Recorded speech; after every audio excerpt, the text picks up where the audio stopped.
You ask Tiger to solve. This deals with linear equations with one unknown. The final result is z equals -13.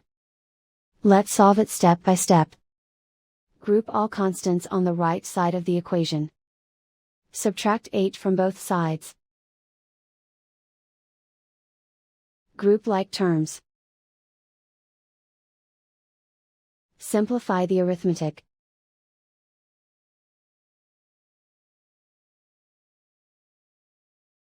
Convert the z into a positive number.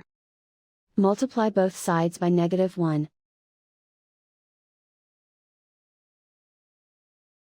Remove the ones. Simplify the arithmetic. And so the final result is z equals -13.